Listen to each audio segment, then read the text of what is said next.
Hello there, my YouTube friends and fans. So I have recently finished Starfield after 122 hours of mostly enjoyable gameplay. Actually, finishing the game was not something I expected so soon, so I was quite disappointed. I was expecting at least 300 hours of gameplay and a lot more main missions, but all of a sudden, after I flew off into the sky, the credits started rolling. Well, so much for that. Of course, I could go back and grind all the little side missions and chores, but for me, a game feels empty once the main story is completed. I can't explain it. Ironically, I'm not usually interested in the story of a game. I just want to explore and make my own stories. But it's that feeling of being part of something which is important. I actually pretty much skip 98% of all dialogue in those games that have dialogues, kinda like so. That must make you my vanguard. I heard. I was also told. Access to the UC. Now, the youth... I think if you couldn't skip the dialogues, I would not be able to play this game or any game that has dialogues. But there's some occasions where they don't let you skip it and they just chit chat and you can't move forward. You have to kind of wait until they're done doing their coffee talk and kind of jump up and down to get their attention. Sometimes that doesn't work either, and so that's when I lose my patience. I'll make sure it doesn't happen again. If I wanted to hear a long-winded story, I would watch a movie instead. In a game, I just want to get going, so I'm like, just tell me what you need and I'll be on my way. No need to explain. I know that a lot of gamers love story-driven games with dialogue options, but a lot of other gamers just want to get right into the action, so I think this game would have done better if it was more balanced, meaning a little bit less chit-chat and a little bit more action. For example, No Man's Sky had absolutely no dialogue, and when I started playing it many years ago, it didn't even really have any missions. It was all about exploration and ships. And I spent over 300 hours in that game before I got bored.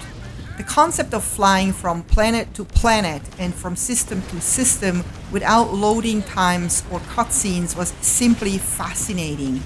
The vast variety of planet surfaces and extreme weather conditions was so thrilling to me. Also, the fact that you can dig yourself underground to get away from extreme weather conditions and carve out your own caves as much as you want, or even build a base on the ground, was the biggest part of the fun for me. In Starfield, I did not see the need to build an outpost or even build my own ship. As a constant traveler, I just wanted to explore more and more planets and not sit still on one planet. But then I was wondering, why does every planet feel like Mother Earth? Rarely was there something that felt alien-like besides the funny-looking creatures. But even they were not scary or intimidating. Also, I loved the variety of guns, but I quickly found my favorite and never tried any of the other guns that I kept hoarding for no reason. And because the game was so short, I wasn't even able to unlock half of the skills. I was very motivated to work for a C-class ship, but once I had that for a little while, the excitement started to fade away. One thing that could make Starfield more exciting is that there was something new to discover on every single planet. Whether it was a huge creature boss you had to fight to get some insane loot, or an incredible cave system, a tribe of some sorts, upside down pyramids, man, I'm giving away all my good ideas for free. And even though I'm very comfortable playing solo, I think the game could benefit from a co-op feature. It has been so many times where I was like, this could have been fun to do with my friend.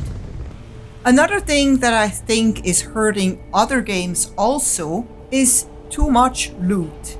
So if you find guns and gear around every corner for free, why would you want to buy anything or work for anything? Why would you want to crack safes and lock doors if all you find is more of the same loot? if loot was super rare, there would be more excitement about doing things to get it.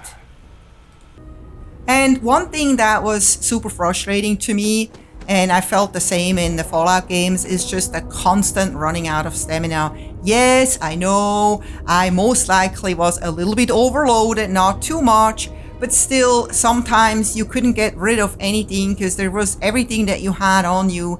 You kind of needed for that specific mission or so, and you were also picking up some stuff you needed for later. And it was constantly just reminding you that you are overloaded, and I feel like that is kind of taking away a little bit of the fun too. I mean, people probably have different opinions about it, but I just feel like games that don't do that are a little bit more enjoyable. So, or maybe just don't make it so sensitive. I don't know, just an idea. And so this video is definitely not about bashing Starfield at all. I did not have a lot of expectations in this game because I don't usually play this kind of game, but I went into it with an open mind and it actually was better than I expected it. But again, those things that I just mentioned, I think could be improved. And I feel very optimistic for this game because, you know, knowing Bethesda and how they were fighting for Fallout 76, they literally could have just given up on it and they did not. And they still keep fighting for Fallout 76. And sorry to bring this up again in case you don't like Fallout 76. But Fallout 76 now is some sort of a cult game with a huge community, huge following, and people still flocking to it every single day.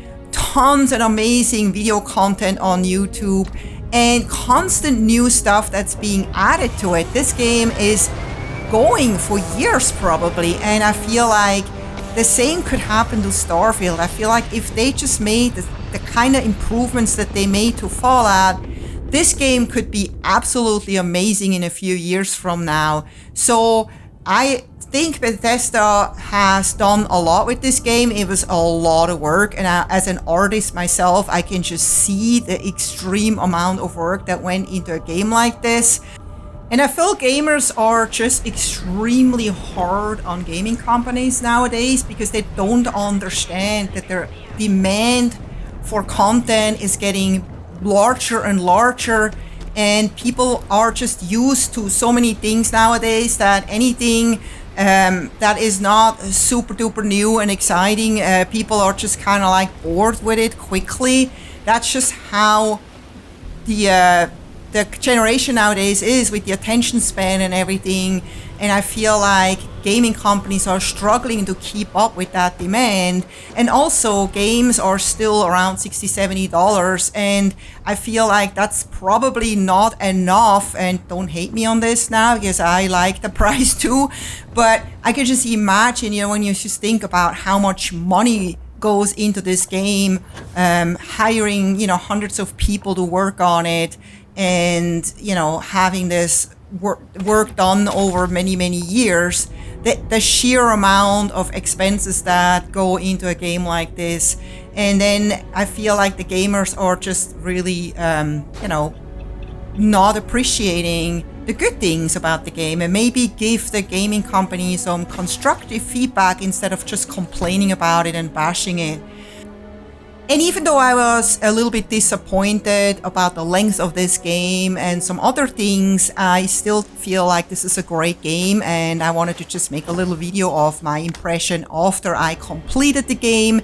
So if you have any feedback or comments, please feel free to leave them. And I hope you can give me a thumbs up if you like this video, and subscribe if you haven't yet. And I hope to see you next time. Until then, happy gaming. Take care. Bye bye.